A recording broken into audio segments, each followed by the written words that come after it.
Today we are going to be talking about that time I got reincarnated as a slime. We're going to be talking about Season 1 and then Part 1 of Season 2, because that's all that's dubbed right now, and that's currently what we're watching.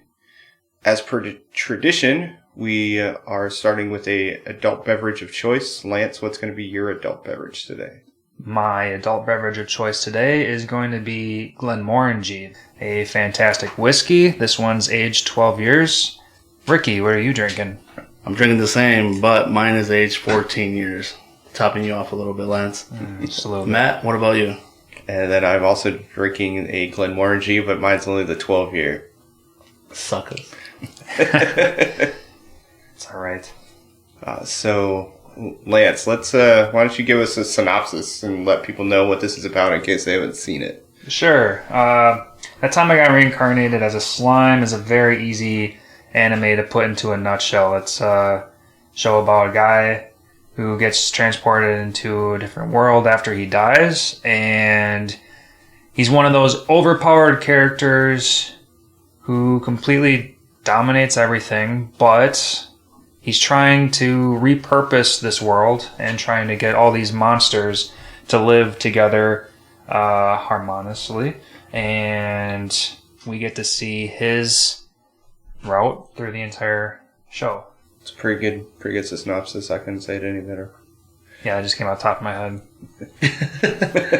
Yeah, overall it's pretty good. I like it. I like the show a lot.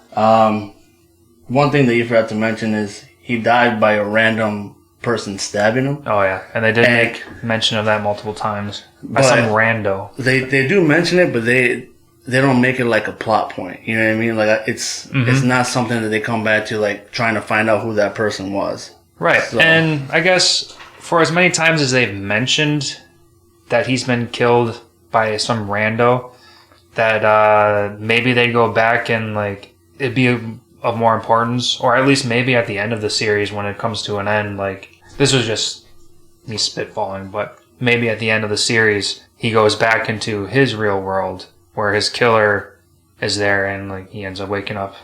I don't know. There's some stupid stuff. Yeah. But yeah, they're trying to make it important, but they're also not making it important. I guess that's really the end of it. Yeah, they're kind of like teasing you a little bit because as we talked about before, we're going to be talking about Season 1 and part of Season 2 and the OVAs. Oh, yes. I thought, watching all this, I thought they were going to go peek back into the human world where he came from and talk about his killer.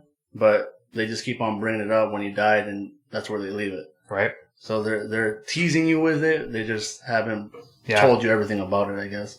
Yeah, if you're going to talk about it, just bring more into it or just drop it like you should have with episode 1. The only funny part about them talking about his human form is that when he dies, he tells his friend to wipe his hard drive. Oh, yeah. That's another thing I'm curious about. That has to be another plot point. Well, that may be one thing, but as we see throughout the series, I don't know what it's like in the Japanese version, because I don't know about you guys, but I watched everything in English, not a single episode in Japanese. No, I watched it all dubbed. But yeah, same. All of the English versions are very quote-unquote hip with today's lingo. So swole and I'm stuff glad like you brought that up. I'm glad. I love the dialogue. Uh-huh. Yeah. So I think Wipe My Hard Drive was just something super funny and relative to talk about. I see what you're saying, yeah. So I don't think we need to put too much importance on it. I mean, he was a single 30-something-year-old, so It's virgin. he might have had some sketchy things on his Some computer. hentai? Maybe some tentacle porn. Yeah, that's a good point. I guess I was just looking into it more like a plot twist or something, going to add on to the storyline later. But they just dip back into, let's just call it the real world. And they dip back for a couple seconds and they come back to this world that he's living in now. So, I don't know. I just thought they were going to try to go back. Because it seems like even throughout the story, they call them the Otherworlders, and they're trying to get back to their world. So I don't know. If otherwise they're sentenced to die. Yeah, I don't know if they're gonna incorporate kind of clashing those two worlds somehow. Well, when they talk about summoning, like Shizua, Yeah. she was summoned from the real world. So there has to be some kind of connection point. Like, what if there is a way to get back? Maybe, but they're also talking about how it takes 30 mages in order to bring one person. So I can't, and that's... And it's like a 3-day ritual, wasn't it? Yeah, it's a long ritual. I don't remember if it's exactly 3 days, but it's a long ritual, and it takes a bunch of mages. So and they really only use it so that they can fight against the demons. So I can't imagine they would even attempt to try and go back. Because besides Shizuo, some of the other people that get brought or summoned. Those 3 people that basically helped bring Rimuru to become a demon lord, they wanted nothing to do with going back because they had all those powers. Oh, sure. I mean, if I was in Rimuru's position, I wouldn't go back to the human world either. No, total badass, man. Alright, so my first question. Who is your favorite character? Besides Rimuru. Let's just take that out of there. Take Rimuru out of there. Yeah, let's get the OP guy out of the way. Who's your favorite character and why? Matt? Probably Benimaru. Damn it. I think that was all of ours, huh? No. Oh, okay. I do like Benimaru. I think he's a badass. Okay. I just think he has the best moves, and then he's probably the coolest looking one out of all of them. After he evolves? Yeah, after he turns into he gets named. Yeah, he turns into a Uni, I think it's... Kaijin. Kaijin, that's what it is. And yeah, he looks super badass in that. Oh yeah, and he only gets more badass too. The first half of season 2, he just starts obliterating everything. Yeah, I agree, he's a badass. I think, just from the little we know about Diablo, I'm interested in what happens to him, just because... I would start to inch toward that too. I did want to talk about Diablo. Oh, and just in case you forget who Diablo was, listeners, Diablo was the character named Black, but was given the name Diablo by Rimuru, of course. Okay, so Diablo was an interesting guy because we saw that... I'm sorry if I'm... Oh, okay. Nope, yeah.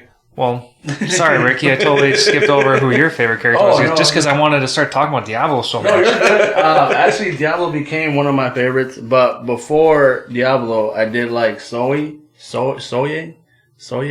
Benimaru's... I don't know if it's his brother, but it's part of his clan, though. Oh, the Ninja Kaijin? Yeah, okay. Yeah, he's badass. He's quiet.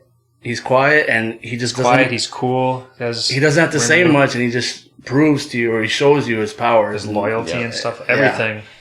Yeah. At first I thought he was going to, backstab Rimuru. Just because he was too quiet, he was kind of mysterious, but he turned out to be a loyal, I guess, servant, and a total badass, in my opinion. That, it reminds me of instant transmutation, when he just, disappears. Yep. And just pops up whenever. Yep. Yeah, I love it.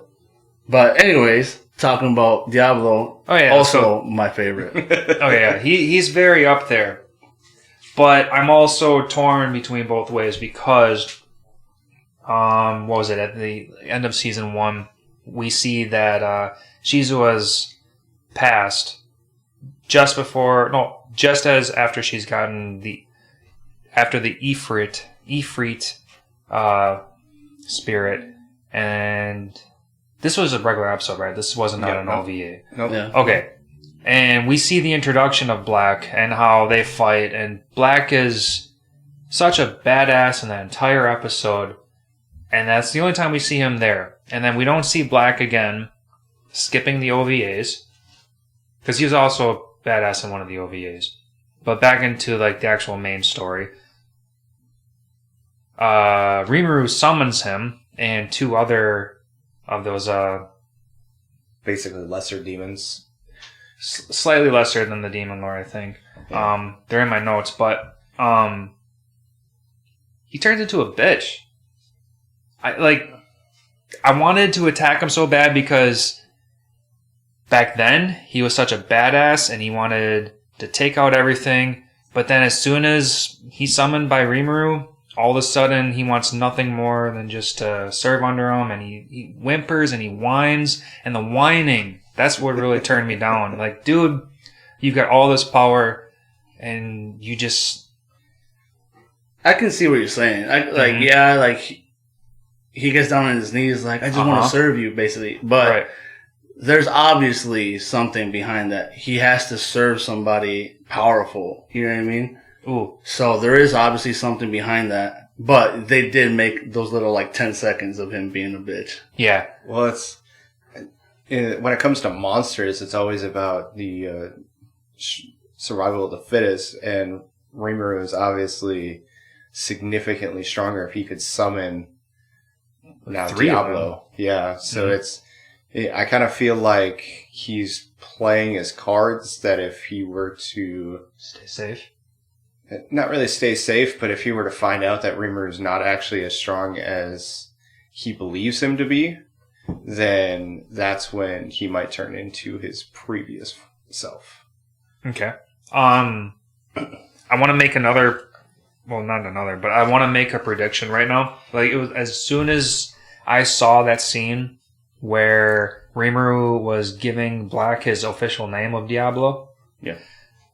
I thought that they were going to give some kind of little cutscene of Black Diablo being some snide snare, like, oh, I wanted you to give me a name upgrade so that I can overpower and eventually take over as the Demon Lord. You never know though. That still might be his plan. That's why I want to predict the future a little bit right here, because right now, as we're recording, we haven't seen part 2 of season 2.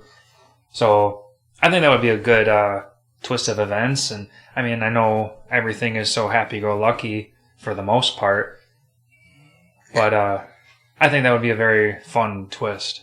While we're speaking of Diablo, I was mentioning this to Matt off air. Diablo, just the name of that time I got reincarnated as a slime. I also saw how not to summon a demon slayer. Just so you guys know, it's not related. Demon Lord. Oh yeah, I'm lost in the first episode. How not to summon a demon lord, and the character in there is also named Diablo. So I started watching a little bit, and it's not connected. Just so everybody knows, It's not related to that time I got reincarnated as a slime. Okay, yeah, because they both have those fun names. Yep. So maybe there is a connection, but yeah, clearly there's not. No, there's no connection to the two. I got really excited because I wanted to see the story of Diablo, and it wasn't it. So as far as the manga is concerned, I won't go super far into it, but just Rimuru does make notes that saying that he seems very suspicious. Diablo seems suspicious in what he's saying, so that might be part of it too. Okay. Is that... I mean, don't spoil too much as of right now, but... Well, I am enjoying the anime so much that I literally read the manga up to where season 2 part 1 stops. Oh, perfect. Oh, so you don't have any advancements on... No, not really. I just read what's out right now, dubbed anyway, just because I'm enjoying the anime that much. I don't want to spoil it. Yeah, I think... the best way to take this kind of a show in is to watch it animated. What I like most about this anime is all the attack scenes. And more specifically about the attack scenes is what I like to call the base busting attack moves. I don't know how you guys watch this, whether you watched it from a TV or a laptop or something, but I watched everything with ear pods so I can hear all the base busting moves. Oh, no. I actually never even thought of that. That's a good point. It is a way more intense way to watch the show. I don't know if you guys have ever seen Fire Force, another anime. Yep. Fire Force. I enjoy that one too. Fire Force also had base busting attack moves, and I'm sure I'll say the same exact line in the future again, but to me, that just seems so badass, and it makes me get more involved when not only the animation itself is amazing, but then they have the cool sound effect. It just brings me in 100%. Yeah, the fight scenes are nice. They're thorough, but they're not overly long. We don't have one fight lasting 3 episodes when the main character goes on and just kills him within 10 seconds.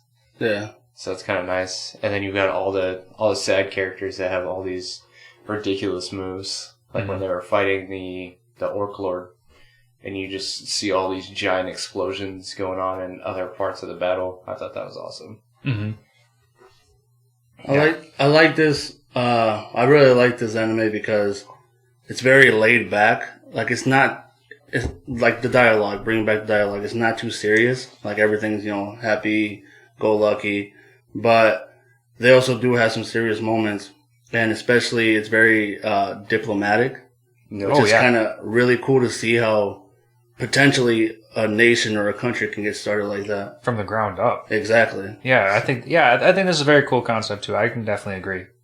Yeah, it's definitely, they show that he has flaws, especially when it comes to being a political leader. Yeah.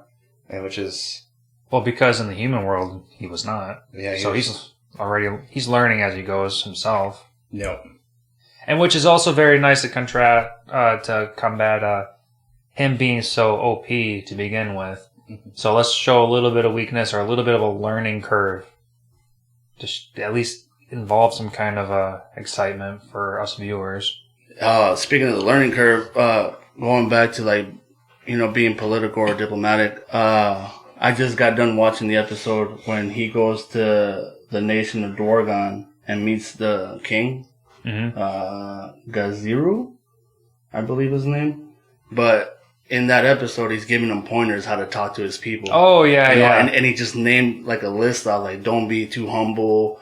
After he already gave the speech, though, right? Went wrong. It's basically you're a bitch. You're too nice. Yeah. Don't rely on their... I can't remember what he said, but it was just perfect. It literally taught him how to be more of a leader. Be more confident. Exactly. Yeah. So I like you said, the concept is amazing. You're watching this anime for fun, obviously, but you're actually kind of learning real shit at the same time. Yeah, I definitely enjoy all the fight scenes, and then the storyline, the development of all the characters, not just Rimuru. Definitely. It's great. Because there's 100 characters to develop in this freaking show. Yep. It's just... I definitely enjoy the character development the most, probably. And then the fight scenes are crazy. Like Maleem's just knockout of that giant whale. Charybdis. Yes. That's another topic I wanted to bring up was, what did you guys think about the whole Charybdis mini arc? It was only 2 or 3 episodes long, but... I was a little disappointed, man. I was very disappointed. Because they were the big demon lord. What's his name? I can't remember his name. Claymon? Cromwell, okay. Yeah, Demon Lord Cromwell, the big one, the higher up. He was talking about how devastating this creature is. Oh, yeah. They talked up Charybdis. Yeah, and it lasted 2 episodes maybe? But that just shows how strong Maleem is. Yeah, that's true. That's definitely one way to put it. Which is important because he's now using her, because when he had her fight the Beast Demon Lord, Carrion, yeah. Yeah. So that's an important part because obviously Rimuru can't even beat her at this point, or couldn't beat her. At that point. And those are the only 2 demon lords that we know so far. Well, 3. Leon. Who? Leon was considered demon lord, was he? No. Leon, the one who summoned Shizuru and gave her the Ifrit spirit. That's Cromwell. No, that was Leon. Leon Cromwell? I don't know. That's Cromwell. Damn, are they the same person? So, let's see. We know of Carrion, Frey, Clayman, Maleem. It was Clayman. Oh. Who do I have here? It's Cromwell. It's Clayman Cromwell. Oh, Leon Cromwell. Leon Cromwell? Okay. Yeah. Oh, I missed that part. So we know of 6. And then one thing that I don't believe they go into is Romaris, so that fairy. Mm-hmm. She's technically a demon lord. Oh, yeah, she was the fairy demon lord. Yeah, so she's... At the end mentioned of season 1, yeah. Yeah, I think I probably just missed that little tidbit about her. I was like, no, there's no way she's a demon lord. But yeah, she's... Yeah, I mean, they made a comment of that in the episode, and yeah, I was shocked. Like, Well, it's... little tiny fairy. What's kind of crazy about her that they don't go into in the anime is that she is... she can actually... So she remembers everything throughout her life and then gets basically, she just is like a phoenix. So she'll grow up and remember everything, and then she reverts back to her infant stage. So she is a constant demon lord. Like, she never stops being a demon damn, that's lord. crazy. I didn't pick up on that. Well, that's something that they talk about in the anime. In the manga? Yeah, in the manga, sorry. Oh. And I was like, oh man, that's crazy. So, out of everything you guys seen, what was your favorite moment or scene? Lance? I know my favorite scene. Coming back to the fairy scene, which was giving all those kids spirits to extend their lives or whatever, and also at the same time, making them more powerful. I can't wait to see what comes forth of that. I mean, I know there was the OVA where we get to see an introduction of their attacks, which, by the way, I almost missed. When I started watching everything from canon season 1 to canon season 2. Somehow I missed all the OVA in between, and I only just watched all of the OVA a couple days ago. So I'm glad I got that in, because that was going to be one thing that I was going to complain about, was how I want to see more of the kids, because you don't see much of the kids in season 2. Yep. At least in the first half of season 2. So yeah, I want these kids, boss ass spirits that follow them, and I just want to see more of them. So that was definitely my favorite scene, because it made me the most interested. And I'm looking forward to what happens to, I don't remember what the little girl's name is, the one that gets the mask. Chloe. Yep. Because she didn't get a Super badass one. Yeah, she didn't get a spirit per se. She got something else, and they were just like, I don't know what this is. Yeah. But it worked. It worked to contain her magic, so yeah, they really don't care. You know what I mean? It seems super menacing, and I'm just like, what's going to happen to this one? That's going to be really interesting. I'm definitely looking forward to that. What about you, Ricky? What's your favorite? I can't really remember a favorite scene per se, but I think it was OVA 4. It's when the kids have to do that, exam and have to... There's 3 episodes in that OVA. Yeah. Yep. And I got them right here. It's OVA 5. Part 3. And it's the kids get to the cave or whatever. They complete the exam. They pass it. But that's when Diablo gets summoned. Yes. And kills that specter, I think it is. Yep. And that goes back to me saying that he was a bitch in season 2, but in the OVA he was awesome. Yep. At the end of season 1 he was awesome. In the OVA he was awesome. And it's just very ominous, very mysterious of what he's all about. So that was my favorite part. He was so badass. He took down that demon. It was a Spectre class. It was a Phantom. Yeah. Completely destroyed those kids. Of course, they were kids who have yet a lot to learn. So let's give them a little bit of space. But at the same time, he was such he was so overpowering. And then Black just like comes up behind him out of nowhere, smacks him up a bit. Done. And then just done. But He's so powerful. one of the things that really interested me, that really got to me or interested me of that part was they mentioned that this they called him he's a phantom class, but he was like a specter. He's like he was one of the highest of the ranks. So that kind of reminded me of like the Demon Slayer. Black or the demon that he defeated? The demon that he defeated. Okay. So you kind of have that the lower six, upper six type of thing going on, which we only met this one guy so far, but I'm guessing there's going to be more later on. I mean, yeah, as long as characters in our show keep getting stronger, they're going to have to come up with stronger enemies to face. Yep. That's just natural.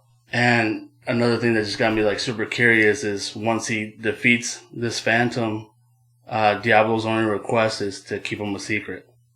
To make sure that nobody knows about. But at the time, he was black. Yeah, black at the time. Yeah, I like that part too. Like, because at that time in the OVA, he gave his credit to someone else, just like in the end of season 1, where he gave his credit for beating the main guy that Shizua was fighting. Like Black, it was the one, he was the actual victor, but he gave Shizua the credit to make herself better, so that he stays out of the stays in the shadows and out of the spotlight. So, I'm curious to see more about that part.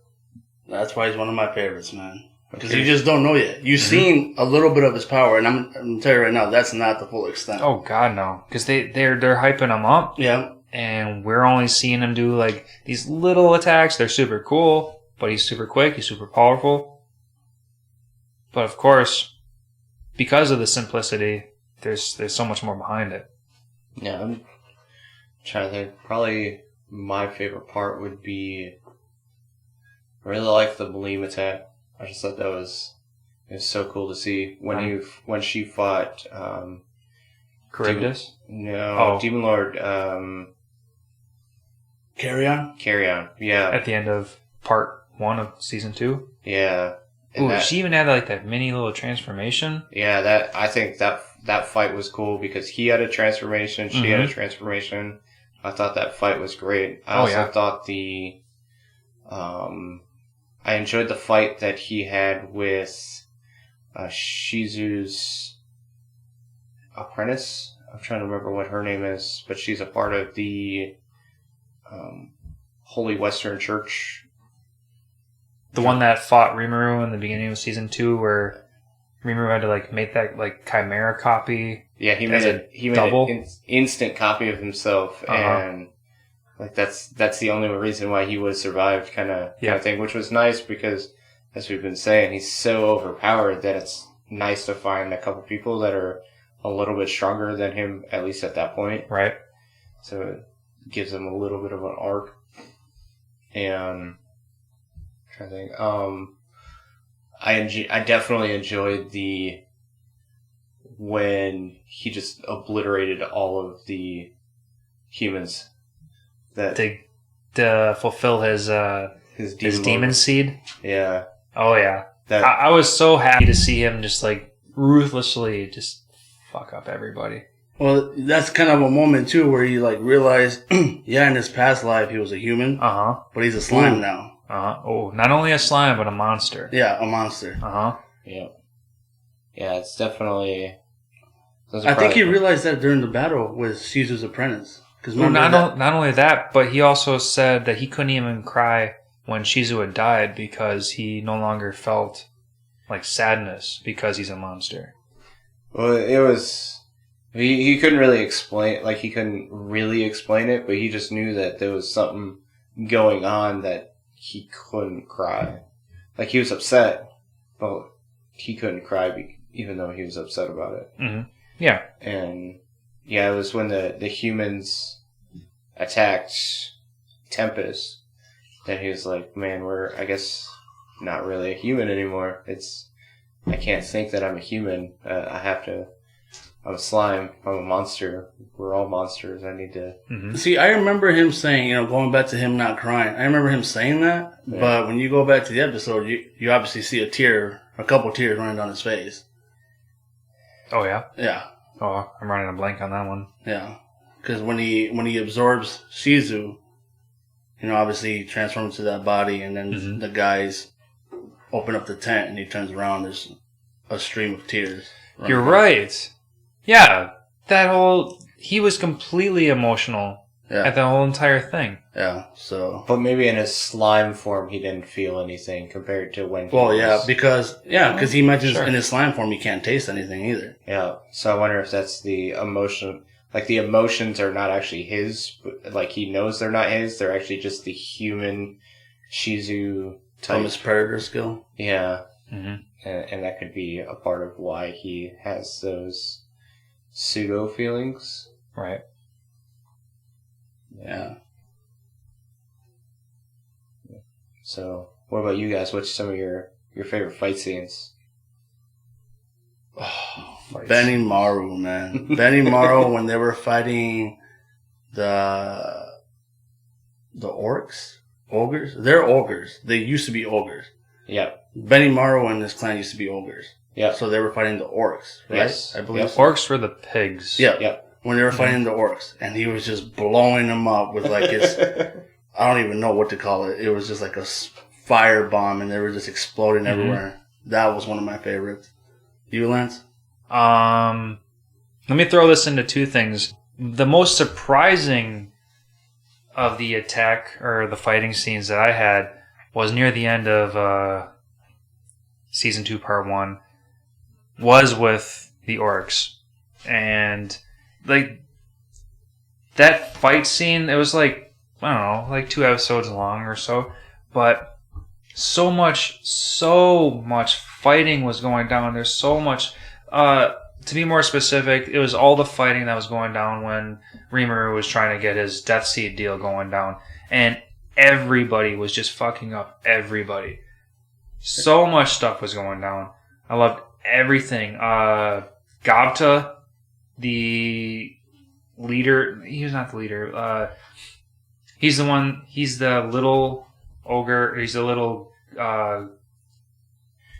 He's a goblin. He's a technically, I want to say a hobgoblin. No, yeah, technically he's a hobgoblin. I think he's like one of the only hobgoblins that never actually like transformed into a humanistic look. But Gauta is a badass. And that main orc who got that death seeds taken out of him, who became the orc. Geld. Do you remember? Geld, yes. And then he's just fucking beating on that human Shogo. Oh, yeah. Just pummeling him. I thought that was such a vicious scene for such a like OP kind of a show. I thought that was super cool. You know what? I take my answer back. I agree with that. I loved it. I love that. Yeah. No, because there was like 4 different quadrants fighting. Oh yeah, and they finally turned it into almost a free for all kind of deal. Not necessarily free for all, but it was such a great. So one thing we forgot to mention about season. Now that you brought that up, one thing we forgot to mention, they did this because you'll come to find out that Shion ended up dying. Yep. In a battle against one of the other worlders. The humans. Yep. But yeah, that vengeful revenge type of feeling that Rimuru gets, and it was badass.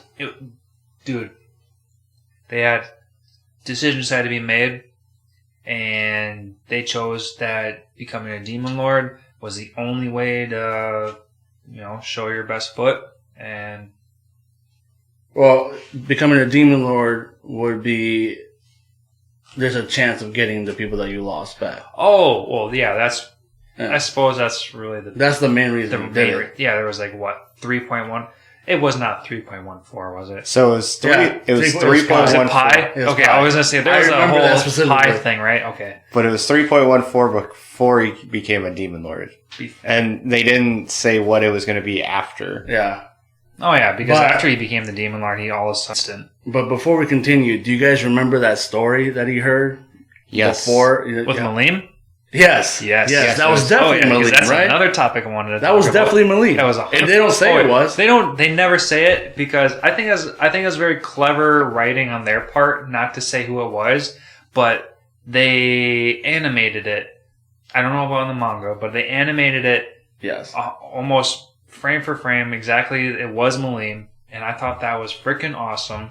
Yeah, because if you pay attention, you pick up that Maleem is a Dragonoid. Yes. And one of the 8-star Demon Lord. So, that was definitely Maleem, in my opinion. I don't know if they, went off a little bit from the manga, if they gave you a little bit more detail, Matt? When it came to the manga, the story was pretty much the same. The only thing is that Rimuru was like, that really sounds like Maleem. I wonder if it was Maleem. Like, he saw it as soon as he heard the story that it was Maleem.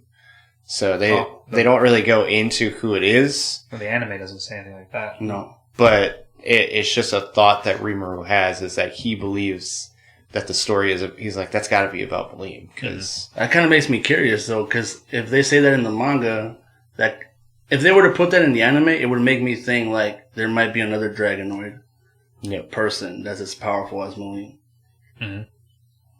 So I'm kind of curious about that now.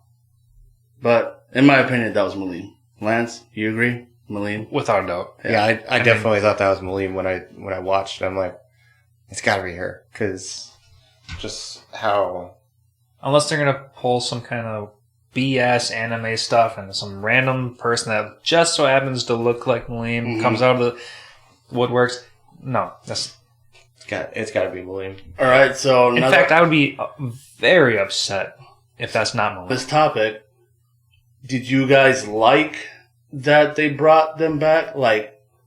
Obviously we want to see Xion. Xion's a badass. She's amazing. But did you guys like the storyline bringing those people back? How'd you guys feel about that? It kind of, to me, I liked it because obviously I missed those characters. I didn't want to just go on without them. Big group holder.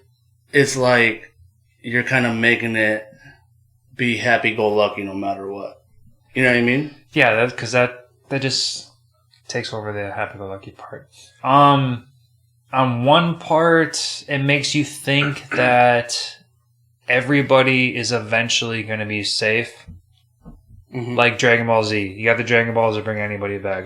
There's no worry about nice people dying or good people or important characters dying because there's going to be a way to bring them back. That gets away from some of the drama. And that's exactly my point. So do you guys like knowing the fact that, there's a security blanket, there's a possibility of bringing somebody back? But the only reason it worked was because there were two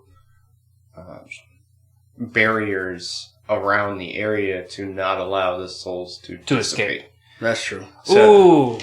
Oh, man. I'm glad you brought that up because one of my questions was, so after Maleem became a demon lord and brought back her brother, it was dragon, it was a true dragon. It was a true dragon, but it was a sibling of some sort. It was like a half dragon. It was just a pet. But it came back soulless. Yes. And it wreaked havoc and she had to kill it, whatever. So one of my questions was going to be, do you think everyone that came back to life after Rimuru became the Demon Lord, brought everyone back to life, that I know their souls didn't go away because they all came back normal, but do you think that they would slowly escape and they would become zombie-like, soulless, and eventually start attacking?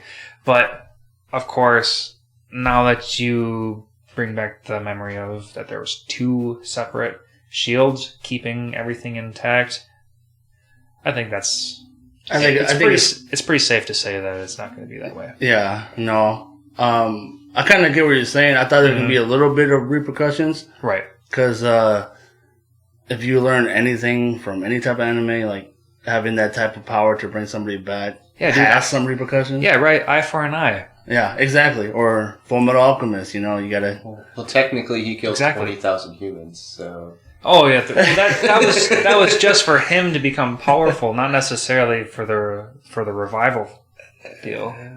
But he still had to kill 20,000 people for it to happen. Exactly. So that might be their offset. That I agree with that. Because I think they said Maleem destroyed an entire city to bring back the dragon. Mm-hmm. So kind of destroy a city, you can bring somebody back. That's kind of... Let's take a step back to Rimuru becoming the Demon Lord, and then Sage becoming upgraded to Raphael. Yeah. And okay, so the moment Rimuru becomes this Demon Lord, the Great Sage Raphael completely takes over. This made me think that Great Sage is going to try to 100% take over Rimuru. I wouldn't say that. I feel like the Great Sage is... Obviously, I'm just kind of speaking out of what I kind of picked up, but they called it like the world's voice, I believe, because everybody heard the Great Sage. So the Great Sage is part of like the whole world, and you can hear it in your head individually. Right. So I just think I wouldn't really go that far or go in that direction, but little fun topic or little fun fact: Great Sage voice does change, and that's why Rimuru pokes fun of the voice being clear. After it becomes Raphael. Yep. Oh, so it is a different person. It is So not only does it speak a little bit differently, but it is also a different person. Yes. Oh, that's okay. That's a very fun fact. I like when they do stuff like that. Just kind of like pointing out the obvious. Yeah, that's cool. Now that we're on that topic too, pointing out the obvious. I like when Rimuru goes to that one city to teach the kids.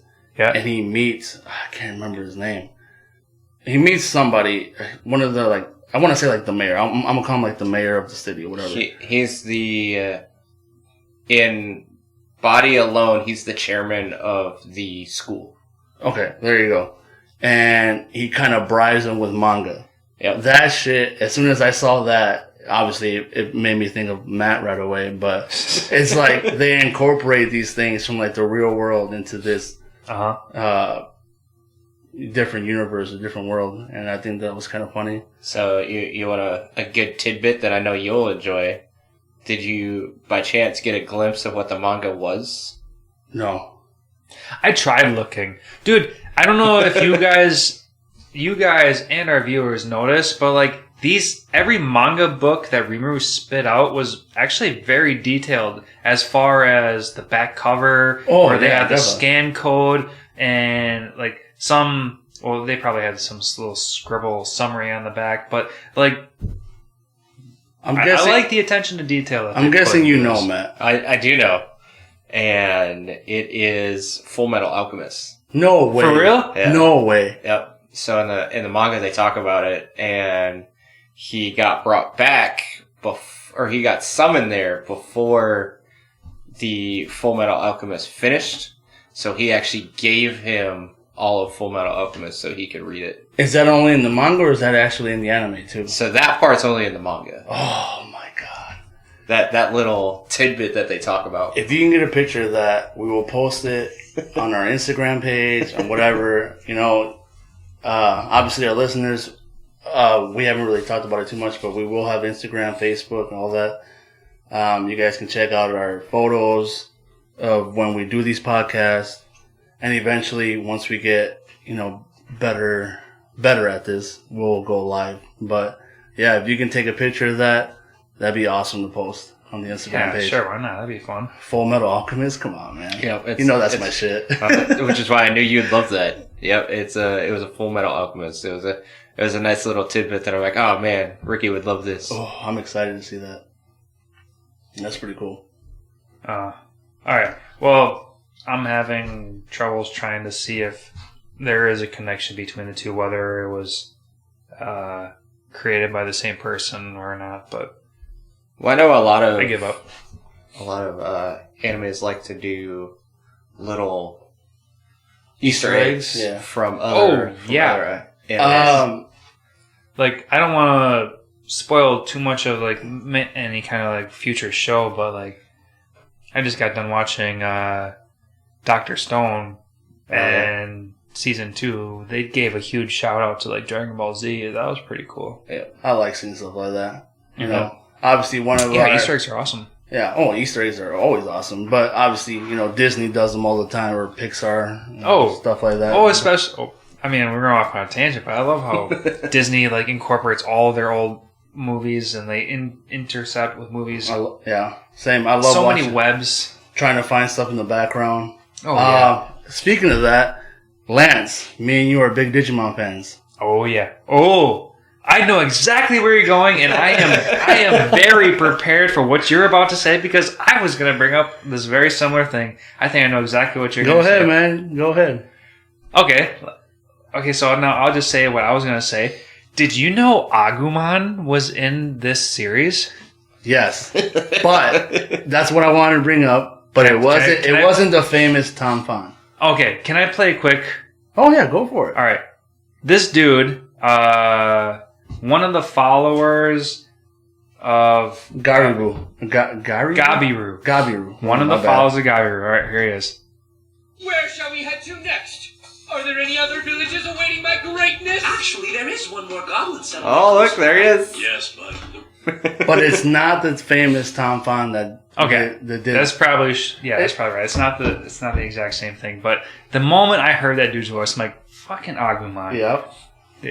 Every time I hear it, is all my attention is spent at whatever that Dragonute's name is. I'm like, fucking Agumon. Now I gotta watch Dragon Ball Z. I'm sorry. Now I gotta watch some Digimon.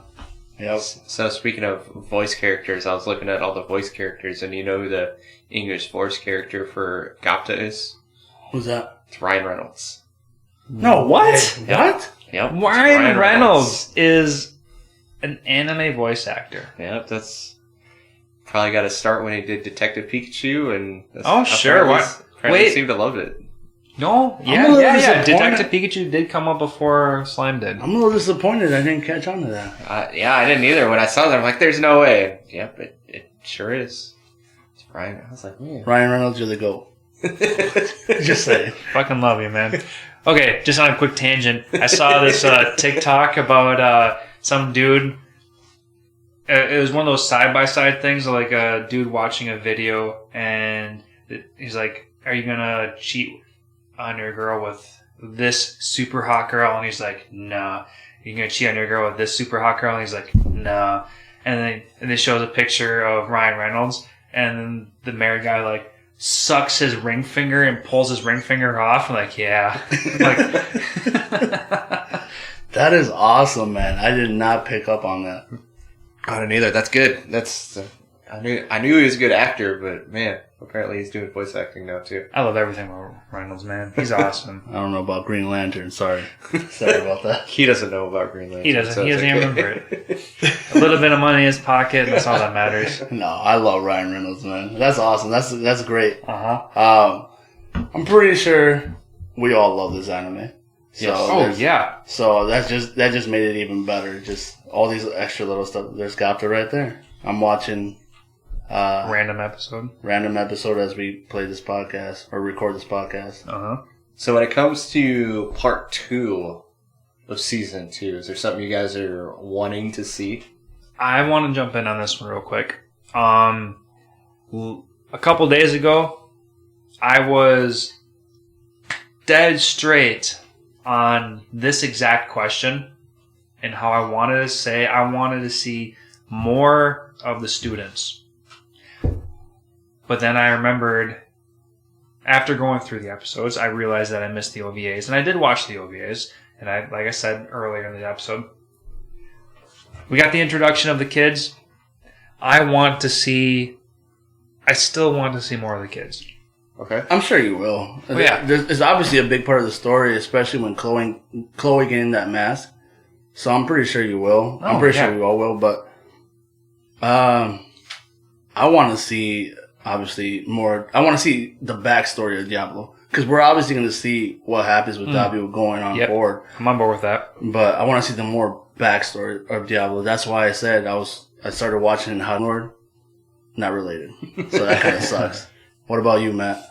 I'm looking forward to Valdora, because at the end of part 1 is when he gets summoned, or when he gets, I wouldn't say summoned, but when he gets released from the eternal. To be more specific, Season 2, Part 1. Yeah, Season 2, Part 1 is when he gets released from his internal imprisonment. Uh-huh. So, And he gets a new body. And he gets that body. And Human body. Humanistic kind of body. He gets a clone. Yep. So he gets like what that golem got. Essentially the same thing. Just a body to engulf himself into. Yeah. So I'm looking, because remember, the Judah Forest, nobody really did anything to, because his spiritual pressure was so overwhelming that nobody really messed with that area. Right. And that's why everything started, was because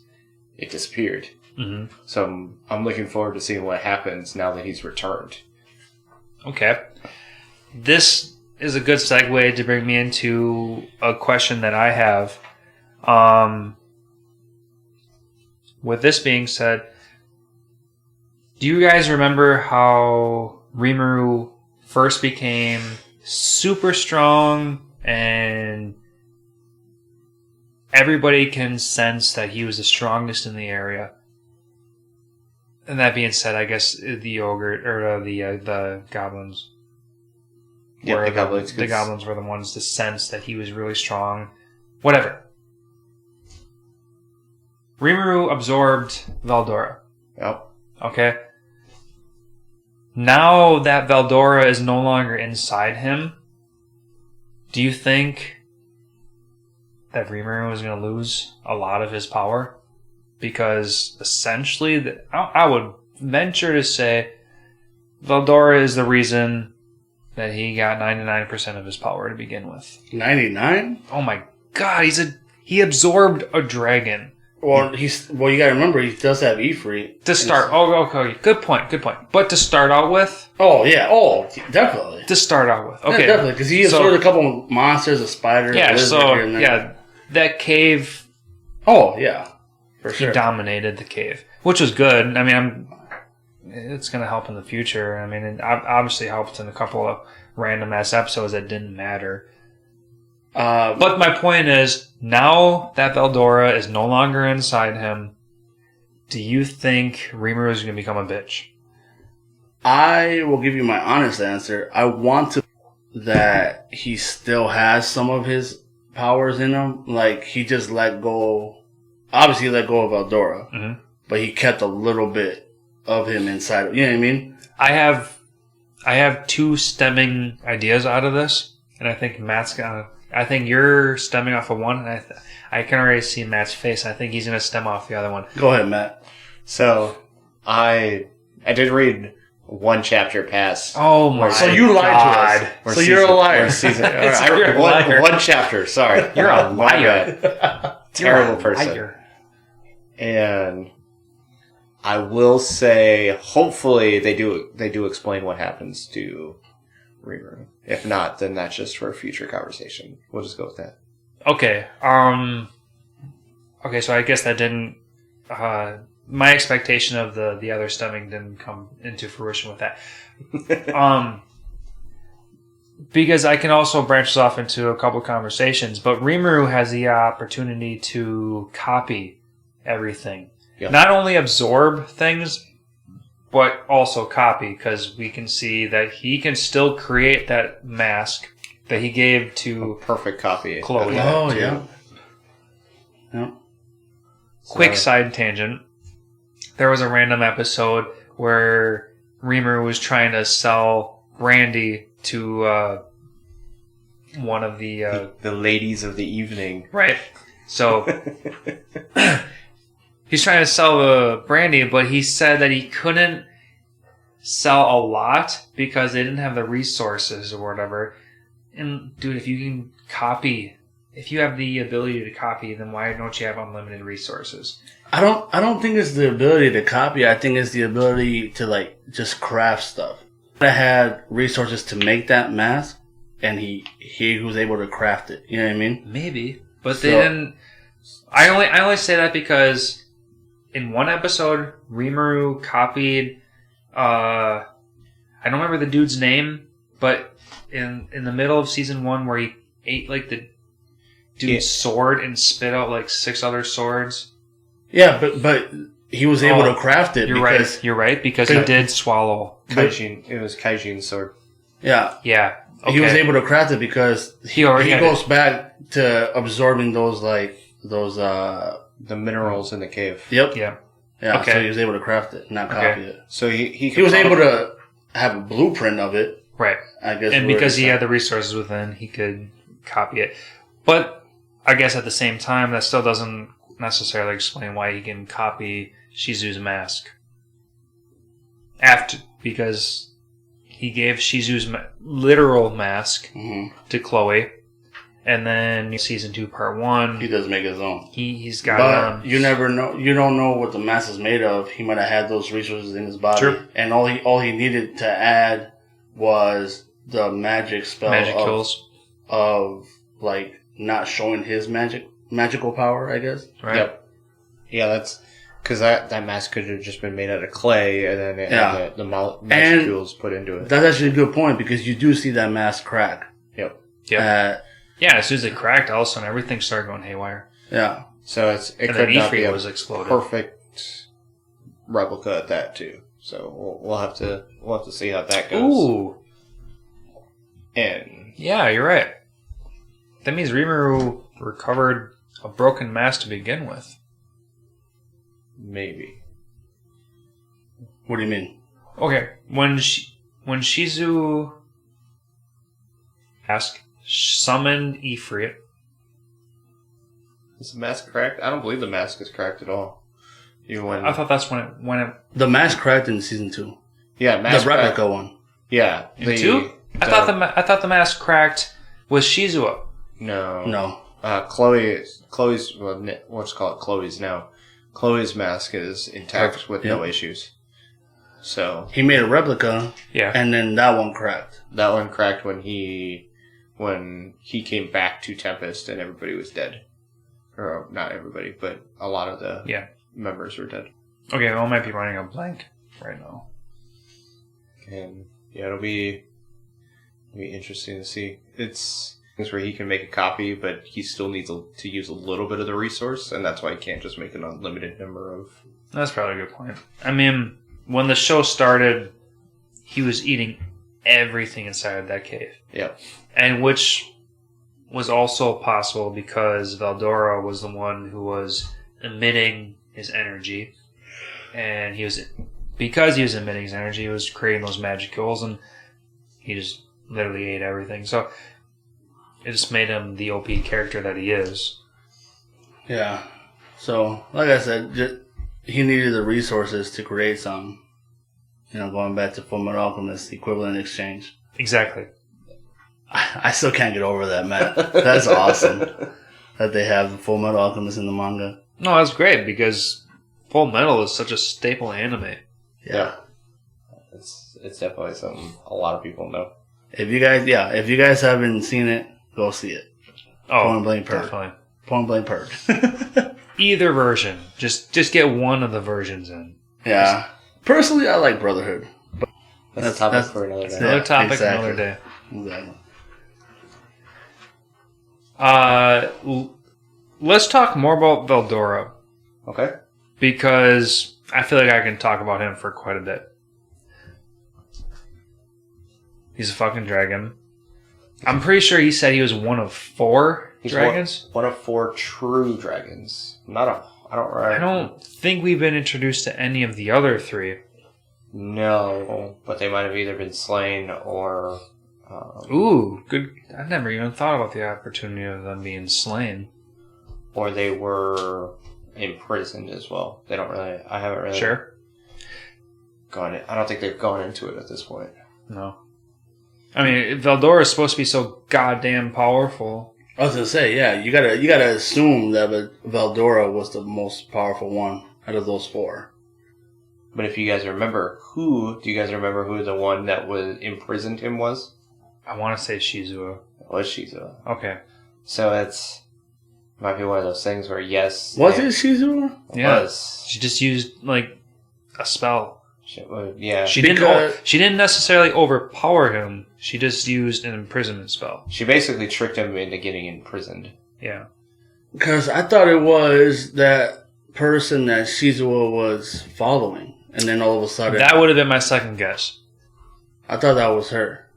It was not her. No, that was her apprentice. Shizuo's apprentice, who we were talking about. You're thinking The one who destroyed Rimuru's Hinata. Chimera. That's Hinata. Hinata? Yeah. Oh, yeah, did not even remember her name in the least.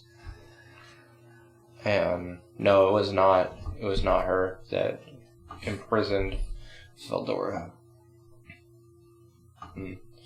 So it's because they were fighting and then she imprisoned him. So it's maybe it doesn't take. It takes a very strong magic user, but maybe not the strongest person to be able to imprison a dragon. So it might be one of those things. Well, she imprisoned him, and I'm pretty sure in like the beginning of season 1, Valdora said something along the lines of anything longer than like the 300 years that he was imprisoned, he would have almost basically been dead, which is a little crazy to think about. Like someone so powerful. I don't know what to think about that. Just their lifespan. I guess there's. I don't know. I guess I missed that part because I don't really remember it. Yeah. Because, I mean, from a little bit of research that I've been doing, that these dragons are supposed to be so divine. And the fact... Just a little memory. I didn't go back and, like, make sure I was correct on this. But I'm pretty sure I remember Valdora saying that he couldn't survive much longer after 300 years. Because he was going to be so weak. I mean, maybe they'll bring that up in season 2, part 2. Yeah, I mean, especially now that he's going to be such an... I am so glad that Valdora is making a comeback because he's been so shunned off. Especially after that BS OVA of basically overlapping all of season 1 between Valdora and Ifrit playing chess. Oh, whatever the Japanese name for chess was. Oh man, that was OVA 24.9. Yeah, it was the very first one. It was a the first recap, one. Yeah. and it would have been fine if it was just a recap, like showing them playing it out throughout the time. But it was literally background noise of them talking while they were showing these videos. Clips. Yep. Oh my god, that bothered me, man. It was for whatever. We're gonna take a hit for this, but for the company that made this show, it was just an easy episode for them to put out because all they had to do was show the same exact animation, no extra work was needed. I'm incredibly sure voice acting is insanely cheaper than animating. Animating, yeah. So it's an easy OVA. But then again, if you wanted a recap, it was a perfect recap. Yes. It was. If you wanted an introduction into season 2, sure. It was a very good one. Because honestly, season 1 was a bunch of nice fluff. And it very well could have been put into that nutshell of that very first OVA. No. Why not? Because if you're going to put the actual story into something, it's very compressed. Yeah. You guys want to take a break real quick? Probably make a pizza or something? I'm down for that. I gotta wake up at 5, so... We'll pop the pizza in and then... I have a couple more questions. Here we go. You guys go. Okay. So, this is something that, as a viewer myself, I didn't quite catch, but as a little bit of deep diving on the internet, I found that when Valdora overtook Rimuru's copy body, he claimed to be 325 times stronger than he was as a dragon. First of all, what the fuck? But do you guys remember this? I didn't catch that. No. I missed that too. You missed that too. That's okay. Well, maybe the anime wasn't that clear, and maybe I should have watched this before we even talked about it, so that I could have been more straightforward about it. But that, all right. Okay, so I already have the idea that Reamer was already going to be weaker after he gets rid of Valdora. But then there's that whole stupid concept that there's the copy, blah, blah, blah. So I have a couple of verses kind of things to go on with this. Let's just assume Rimuru is at his strongest as his quote-unquote demon slime. Who do you think is stronger? This brand new Valdora or demon slime Rimuru? Go for it, Matt. I will go with Valdora. Only because of how strong Valdora was to begin with. Just because I believe Maleem is still stronger than Rimuru right now.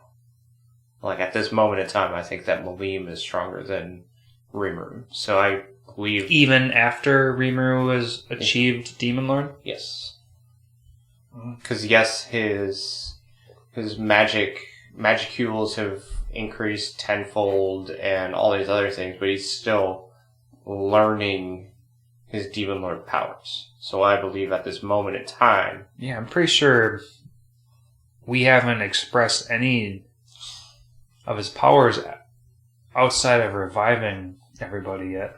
So the only real hint about how much stronger he is Raphael says that his magicules is about tenfold stronger than it was, because when he names Diablo, they talk about how it used up half of his magicules. Of his new magicules. Of his new ones, which was 10 times more than what he had at the beginning. Or what he had as a normal slime. Which expresses how much more it would have taken originally. Yeah, like he could not have done it as a normal slime. Mm-hmm.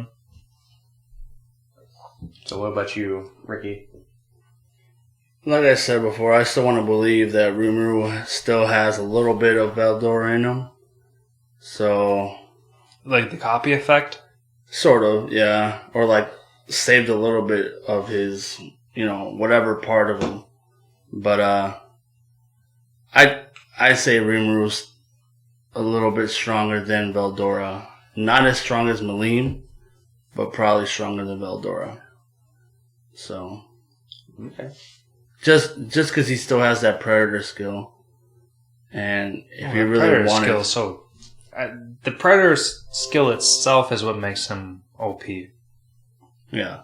So if you really wanted to, he can absorb Valdora again. But him and Valdora are allies. You know what I mean? So that's that brings up two concepts, two different conversations. His predator skill. We've never seen his predator skill be used in various forms, whether it was boom out of the blue, or if it was on someone who has low HP and they're stunned, aka Pokemon. So we have that yet to see, because he's always taken someone who was defeated. So he technically used the Predator skill on the Orc Lord, and definitely was not defeated. The Orc Lord was not defeated. It was who can eat who faster. Yeah. Exactly. Yeah, they said it was a race. Yep. Uh-huh. And basically, Rimuru broke the mental, broke the psyche of the Orc Lord. And that's how he won. Because he said that he would take all the sins of the orcs. Yes, that was true. Because that's what the original... What did you say his name was? Glenn? Geld. Yeah. Sorry, I know it was rather G. That was Geld's original thing holding him back was that he had his entire clan behind him that he was trying to hold over his shoulder. But I think that's the only time that you see him use that ability on a overly non-defeated enemy. Mm-hmm. Well, because so I guess I don't know. Did he use any? Was Ifrit like weakened? No, they were fighting, but he wasn't really doing any damage to him. Right. Yeah. I just remember Rimuru using the icicle shotgun, Yeah. which I thought was such an awesome Yu Yu Hakusho move. But at the same time, it was great. Yeah. So I think that was it. And then I know you were talking about, you had another question. Like, what else are you? Well, my next question was going to be, okay, now that Valdora is not going to be in his human form, even if he wasn't, whatever. Maleem versus Valdora. Because, I don't know if you guys knew, but Maleem is supposed to be Valdora's niece. Yes, because she is a part of the dragon clan. Yeah. So technically they would be related. Was that mentioned in the anime, or is that just something you picked up on? Honestly, I don't remember. This is just a little bit of Google research that I found. And through this little bit of research, I came up with this question because I always like someone versus somebody. And Maleem is such a freaking badass, especially at the end of season 2, part 1. We see that she has this little transformation. Yeah. And she, just whatever. She's just so badass. And she's related. She's obviously part dragon. I wonder if they use that as a way to snap her out of whatever's going on. Yeah, what the fuck happened to her in season 2? She was so involved in season 1. Besties for resties. Exactly. Besties for resties. And then all of a sudden, poof, she's gone, and now she's trying to start her own... Literally, she's trying to start her own war. You obviously gotta assume that she's being controlled. 'Cause Exactly. There's no way that she's just all of a sudden gonna want to fight Demon Lord Carrion. Uh-huh. And obviously she defeats him. And then now she's probably gonna try to go after Rimuru. Well, so technically she doesn't even defeat her like she would have, but Frey was the one that actually defeated him by sneaking up behind him, which is Like, slit his throat? I think they don't really show it. They just kind of show that he gets defeated, and then they kind of go towards Rimuru, and they have the conversation, which then he brings up the point that is very uncharacteristic of Maleem to let anybody else fight with her. Oh, yeah. Yeah. Then, yeah, exactly. I was thinking the exact same thing, because everything that we know about Maleem is uncharacteristic of that entire fight scene. She pulled off some very badass things, but at the same time, they're besties. Besties for resties. Exactly. So That might be a plot point, or kind of like a plot point, and seeing how they can either prevent fighting or get her to snap out of it. Yeah. Uh-huh. Yeah, so we need some answers. That's definitely Part 2. something. I'm looking forward to Part 2, seeing if they season answer 2. for part 2. Yeah. What was that, winter? Winter, hopefully. Winter 21? 2021, yeah. Yeah. Which will probably come across dub version 2022 of... Give or take. Yeah. Shit, at this point, I'm just gonna watch it in Japanese. I don't know. This is a great anime. I'm gonna watch. This, like it's fun. Bringing back the dialogue. I just saw. I'm watching the last episode of season 2 or part 1, season 2 or season 2 part 1. There you go. And they're talking about Shino's cooking again. Oh. And Ben and Maro's like, how can you do that to me? He's like, you made your bed, my dude. Like, just that simple dialogue that you can relate to. Exactly. Oh, maybe another fun part about us watching it as it comes out week by week in Japanese, we can decide whether the American version, the English version, is just better than the Japanese version. Yeah, because none of us have attempted to watch it Not even once. No. Oh. Not that I'm against it, but I mean, now we're on a time constraint kind of deal. Yeah. And I just, sometimes I want to just watch instead of trying to read. Oh, yeah. Oh, yeah. Especially when I'm sitting on the other side of my living room trying to watch the TV. I feel like I'll miss some words here and there. Yeah. No, definitely. Overall, man, I love this anime. It was fun. Definitely. You get invested. You learn a lot of shit, going back to being diplomatic. You learn stuff like that. Mm-hmm. It was great. So you're welcome. Thank you, Matt. You're the one that suggested this. I'm very excited to see more of it. I'm going to keep on watching it. And hopefully we can come back and recap whatever else comes out. So, overall, how do you feel about this, Lance? I would suggest this to everybody who likes to have action, who likes to have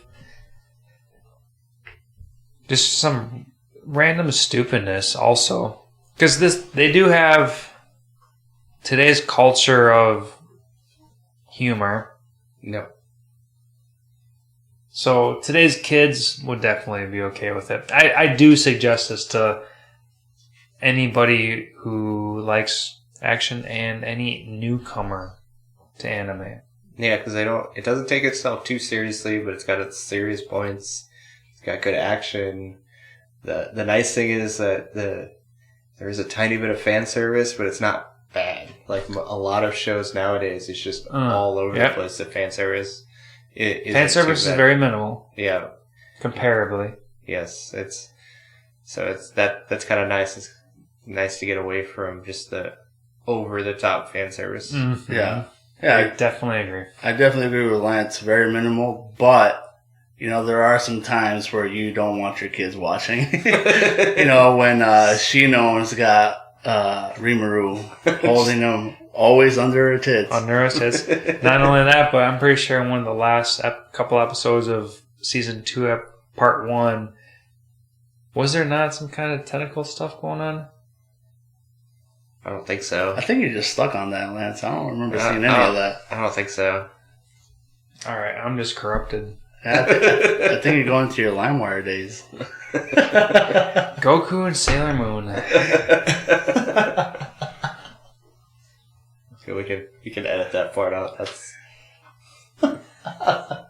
Or we can just continue. Yeah. So Lance, you want to give us your Lance's lessons for? Oh yeah, for sure, dude. Today's Lance's lesson is the word isekai. It's a very important word in the world of anime because isekai typically means that someone gets transported into a world that is not human. Isekai is spelt in the American way of I-S-E-K-A-I. Isekai. You're going to hear us talk about isekai quite a bit in the future because isekai is a very common genre of anime. It's definitely the most popular anime right now. All right, Lance, appreciate that. That was Lance's lessons. Now we got Matt's Manga Minute. What do you got for us, Matt?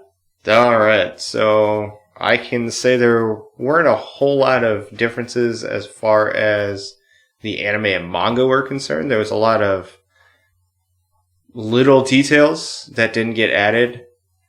Like when Rimuru was first naming everybody and he went into that slumber, something that they don't really talk to is that he still knows what's going on. He just can't do anything. Like he's basically in a hibernation mode. He remembered everything? So Like- he knows what's going on, but he can't really do anything. Like his magic sense isn't working because he doesn't have any magic. So coma state. Yeah, he's That's not the way that the anime made it seem. Like, the anime made it seem like he was just unconscious for like 3 days straight. And that's actually a good point because he says that he doesn't. What happened? You know what happened? He doesn't remember anything. Yeah, so it's Then in the manga, he was like, I was around, but I couldn't do anything. I had no idea what was going on. It was basically like his early senses before he got his magic sense. Okay. That's cool. Then I'd already talked about the different demon lords, but they call them the Pillar of 10. It's a nice little name they have for them. The Polar of 10? The Pillar of 10. Pillar of 10. Yeah. That's strictly just the Demon Lords. Yeah, that is just the demon lords. So there will always only be 10 demon lords. And right now, there are 10 demon lords. So that's interesting because Rimuru would technically be the 11th. Yes, because that was going to be the very first thing I was just about to ask. So it's interesting what's going to... Okay, well, now we cannot wait until Season 2, Part 2. And then, do you guys remember what food Rimuru gave Maleem? I don't know. Honey. Remember. Yeah, it was honey. Mm-hmm. I didn't know I don't remember if they had... Oh, they made that very stupidly clear. at least personally, yeah, honey, yeah, for out of all the foods. Sugary. Yep, go on, sorry. And then as far as the potions or restorative drafts that they were going to be selling, they didn't really go down into them, right? Well, they went with the full potion.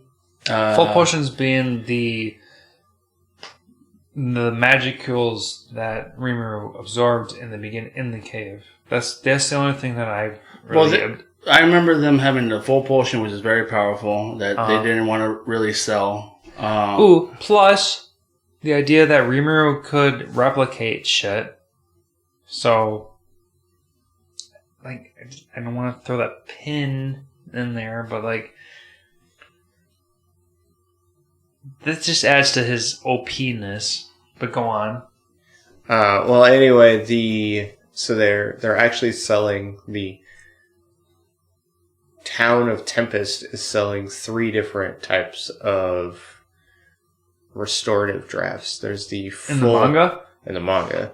So the reason why they don't want to sell the full one is because it'd be way too expensive and nobody would buy. But it would be exactly perfect. Yeah, so... Because it restores limbs. Yep. Like in the OP. If you remember in the OVA, it restores everything to perfection. So if you do have a virus or something like in the OVA where he was trying to save that one, I can't remember her name, but he was trying to save that one lady. That wife? Yep. Yeah. If he would have gave her that potion, they would have improved that virus and she would have died. So you gotta remove the stuff first. Ooh, yeah. Because, yeah, I totally forgot about that. But, like, yeah, because they needed to insert that potion into a very specific spot for it to take hold properly. No, she could have consumed it. It's just you needed to take out, like, let's say you need to take out that tumor. It doesn't matter if you cut out half a limb. As long as that tumor's taken out, she can regrow her parts back without having that tumor. You know but what I mean? wait, that contradicts the whole idea that one dude completely regrew his arm within a matter of seconds. No, it doesn't. Yeah, We're talking about regrowing an arm versus cancer. Yeah, It's the same idea. Yeah, but let's say you have a tumor in... Let's say you have a virus in your thumb. Whatever. Let's just make it simple that way. Sure. You cut off that thumb because that thumb is infected. Yep. And then you cut off that thumb and then you give them the full potion. Because then it regrows with a full thumb that's healthy. Instead of giving them that thumb that's infected and that infected thumb would grow. You know what I mean? You gotta cut out the infected part first. And that's why he needed to do that surgery. No, the surgery was just a mask because Rimuru was being watched by another. I can tell you right now it's not. I watched it twice. I'm sorry. That's fine. You can watch it a million times. You're still wrong. I don't know. We gotta let our listeners listen to this. I watched this OVA twice. Okay, so Anyway, Facebook listeners, let us know. We will have a poll on this. so it's just one of those things. So there's 3 different, and so what they sell is the essentially watered down version of the full restorative that heals like minor, basically stab wounds and cuts and stuff like that. Nothing super crazy, but that's going to be the most cost effective, and that's what adventurers are actually going to buy. Versus the full restore, which it would be great, but it's way too expensive, so they're just not going to buy and actually sell that one. And one interesting thing was when they fought the Charybdis. When he fought the Charybdis, do you remember what the underlings were? Basically, like the side bosses were. They're like these flying weird things, right? Oh, yeah. Flying around them. Yeah, I get what you're saying. Yeah, Yes, so Sharks? Almost like sharks? So like it was an episode long. Yes, Yeah. I do remember things. But yes, it was. So in the manga, they were like megalodon sharks. They were just these ginormous sharks that were flying in the air that basically everybody else killed, while Rimuru was trying to think of a way to beat the Cloptis. Yeah, until Maleem came in. Yeah, well, so Maleem, Rimuru told Maleem, was like, don't do anything. Just, we got this. And then like, in the anime. In the manga. Both. Yeah, in both. Okay. Sorry. I'm just going to assume both. Because in the anime, Rimuru was telling Maleem, hardcore, please, do not intervene.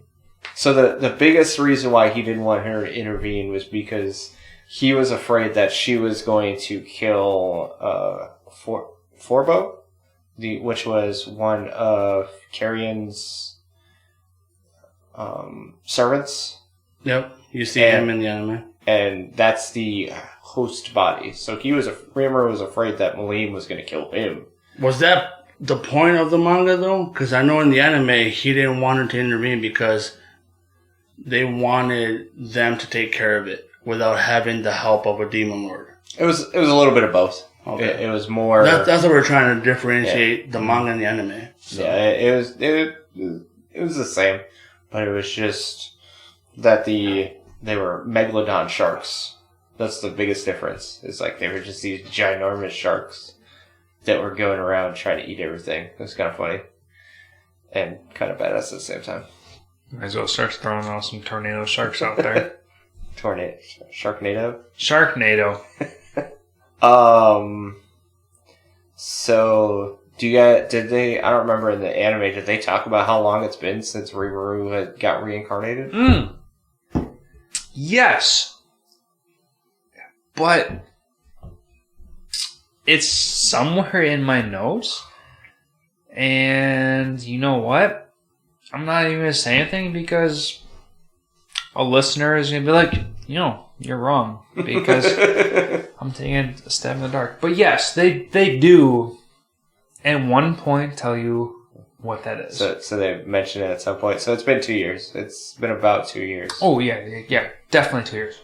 And then one thing that they don't mention is so when Rimuru goes to the human nation, he's actually reading all of their books, and he just skims the books, and he is actually developing skills by reading these books. So it's one of those like off things that might be foreshadowing. Maybe. Yeah. I don't know if it is foreshadowing. It's a good detail though. But it's a nice little detail that you'll never see in an anime just because it's too unnecessary. Yeah, right. Then Cromwell, so Demon Lord Cromwell, he was human. He is actually a summoned human that turned into a Demon Lord. Oh. Yeah, they don't mention that. So that's a nice little. That'll be interesting. Yeah, I don't remember that at all. No, they don't talk about that at all. So that'll be looking forward to seeing what they do with that. And then they don't really go into the details, but there's 94 requirements to become a demon lord. I don't know why it's 94, but it's 94. And then obviously one of those 94 is killing 10,000 souls. Well, I was going to say, is it 94 requirements or is it 94,000 souls? Because obviously Rimuru just fucking killed everybody and became... Yes. He had a death count and he became... The death count was 20,000. And they do talk about it in the anime, but all the Great Sage says is you have met all the requirements to become a demon lord minus the 10,000 souls. Minus? Yeah, like he needed the 10,000 souls. Is what the Great Sage says. In the anime? In the anime, is that you've met all the requirements, and then besides the 10,000 souls you need to become a demon lord. In the manga, they were telling us that Rimuru was 10,000 souls law? No. In the manga, they just say that there's 94 requirements plus the 10,000 souls. Oh, so there's a whole... So in the anime, he basically met those requirements without us knowing. Yeah. That's what they're trying to say. Or these additional 94 requirements. We don't know what they are. We don't know what the 94 requirements are. But he met them. He just needs the 10,000 souls. Yeah.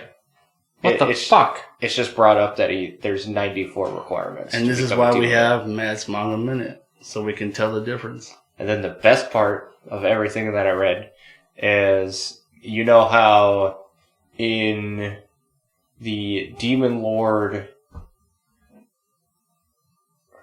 reincarnation that they talk about how all of his subordinates in his chain get a gift, right? Yes. Oh, yeah. Because everyone so happenly got their gift.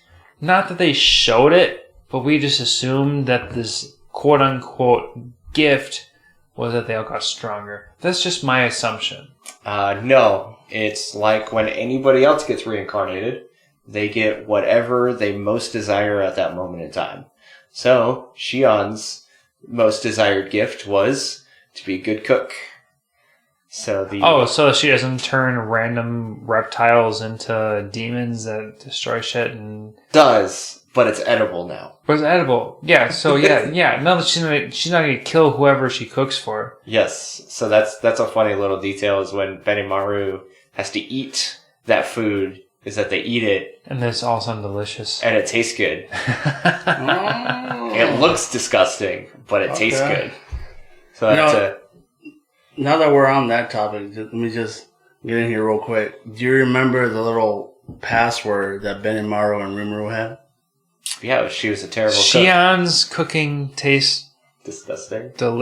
Disgusting. Tastes like shit. Tastes like shit. There it is. Tastes like shit. And honestly, I don't know. I was on... Okay, alright, sorry to put you... I was on the edge of my seat waiting. Like, I know this is the stupidest scene, but I wanted Rimuru to screw himself over and get in trouble. I just wanted to see him get in trouble.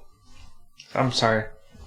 Go, Ricky. No, you're good. I honestly think that was the first time that there was like actual swearing.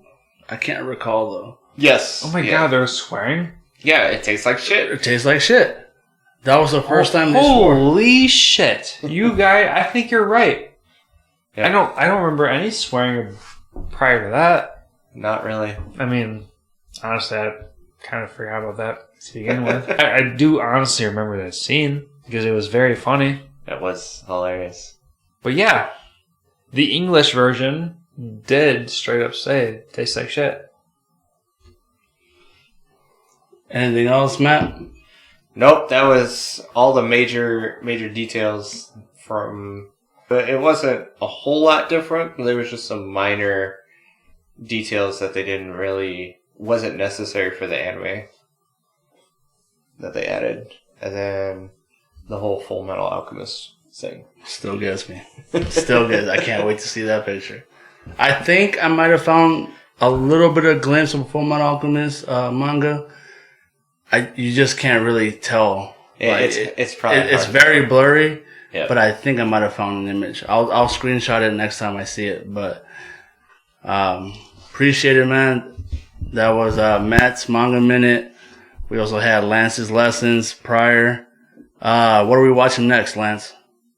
Next, we're going to be watching the original Brawly movies. It's time to start talking about some OG Dragon Ball Z. That'll be awesome. So thank you everybody for listening to episode 3 of Anime Lounge Podcasts.